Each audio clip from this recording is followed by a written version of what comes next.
ಡೆಲ್ಲಿ ಭೇಟಿ ಏನಾಯ್ತು ಸರ್? ನೋಡ್ರಿ, ರಾಷ್ಟ್ರೀಯ ಅಧ್ಯಕ್ಷರಿಂದ ನಾನು ಕರೆ ಬಂದಿದ್ದು ದೆಹಲಿಗೆ ಬರಲಿಕ್ಕೆ. ನಾನು ಹೋಗಿದ್ದೆ. ಕೆಲವೊಂದು ಕಾರಣಾಂತರಗಳಿಂದ ಕಾಶ್ಮೀರದ ಕೆಲವೊಂದು ಸಭೆಗಳು, ದೇಶದ ಸುರಕ್ಷಿತ ಸಭೆಗಳು ಇರೋದ್ರಿಂದ ಅಮಿತ್ ಶಾ ಅವರು ಏನು ಹೇಳಿದರು, ನಡ್ಡಾ ಅವರು ನಮಗೆ, ಅಮಿತ್ ಶಾ ಅವರು ನಾವು ಇಬ್ಬರು ಕೂಡಿದ್ದಾಗೇ ನಿನ್ನ ಕರೆಸ್ತೀವಿ, ನಾವಿಬ್ಬರು ಕೂಡ ನಿಮ್ಮ ಬಗ್ಗೆ ನಿರ್ಣಯ ತಗೋತೀವಿ ಅಂತ ಹೇಳಿದರು.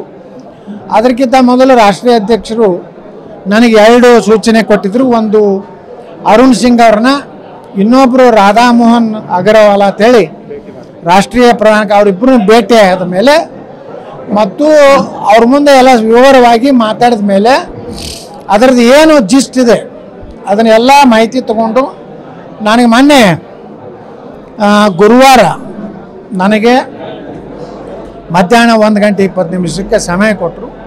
ಸುಮಾರು 25 ನಿಮಿಷ ಸುದೀರ್ಘವಾಗಿ ಎಲ್ಲ ವಿಚಾರಗಳನ್ನು ಪ್ರಸ್ತಾಪ ಮಾಡಿದ್ದೇನೆ. ಅವರು ಎಲ್ಲ ರೀತಿಯಿಂದ ಅದನ್ನು ಗಮನದಲ್ಲಿಟ್ಟುಕೊಂಡು ಮುಂದಿನ ದಿವಸಗಳಲ್ಲಿ ಎಲ್ಲನೂ ಸರಿ ಮಾಡ್ತೀವಿ ಅನ್ನುವಂಥದ್ದು ಮತ್ತು ಎಲ್ಲನೂ ಅವರಿಗೆ ಮಾಹಿತಿಯನ್ನು ಕೊಟ್ಟಿದ್ದೀನಿ. ಮತ್ತು ಮುಂದೆ ಏನಾದರೂ ಹೇಳೋದಿದ್ದರೆ ನೇರವಾಗಿ ನನಗೆ 2 ದಿವಸದಲ್ಲೇ ನಿಮ್ಗೆ ಅಪಾಯಿಂಟ್ಮೆಂಟ್ ಕೊಟ್ಟು, ನಾನು ಹೇಳಿದೆ, ನಾನು ಅಪಾಯಿಂಟ್ಮೆಂಟೇ ಸಿಗೋದಿಲ್ಲ ನಿಮ್ಮದು, ಕೇವಲ ವಿಜೇಂದ್ರ ಯಡಿಯೂರಪ್ಪಗೆ ಅಟ್ಟೆ ಸಿಗ್ತೈತೆ ಅಂತ ಹೇಳಿದೆ ನಾನು ರಾಷ್ಟ್ರೀಯ ಅಧ್ಯಕ್ಷರು. ಇಲ್ಲ, ಹಂಗೆ ಆಗೋದಿಲ್ಲ, ಇನ್ನು ಮುಂದೆ ನೀ ಅಪಾಯಿಂಟ್ಮೆಂಟ್ ಬೇಡಿದೆ 2 ದಿವಸ ಒಳಗೆ ನೀ ಅಪಾಯಿಂಟ್ಮೆಂಟ್ ಕೊಡ್ತೀವಿ, ಏನೇ ಇದ್ರೂ ನೀನು ನಮಗೆ ತಿಳಿಸು, ನಾವು ಸೀರಿಯಸ್ ಆಗಿ ಆ್ಯಕ್ಷನ್ ತೊಗೋತೀವಿ, ಯಾವ ಮುಲಾಜಿಲ್ಲ. ಈಗೇನಾಗಿದೆ ಆಗಿದೆ, ಯಾವುದೇ ನೋಟಿಸ್ ಇಲ್ಲ, ಯಾವುದೇ ಎಚ್ಚರಿಕೆ ಇಲ್ಲ, ಯಾವುದೂ ಇಲ್ಲ.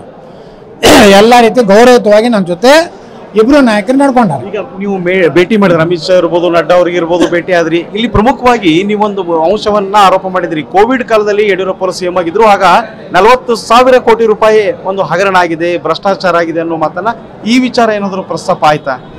ಎಲ್ಲನೂ ಪ್ರಸ್ತಾಪ ಮಾಡೀನಿ. ಇದು ಅಷ್ಟೇ ಅಲ್ಲ, ಭಾಳಷ್ಟು ವಿಷಯಗಳನ್ನು ಪ್ರಸ್ತಾಪ ಮಾಡೀನಿ, ಇಲ್ಲಿ ಅದನ್ನು ಹೇಳೋದಿಲ್ಲ. ಆದರೆ ಎಲ್ಲನೂ ಮಾಹಿತಿ ಅವ್ರು ತೊಗೊಂಡಿದ್ದಾರೆ ಮತ್ತು ಇನ್ನೂ ಏನು ಮಾಹಿತಿ ಇದೆ ಅದನ್ನು ಕೊಡ್ಲಿಕ್ಕೆ ಹೇಳಿದ್ದಾರೆ, ನಾನು ಎಲ್ಲ ಕೊಡ್ತೀನಿ.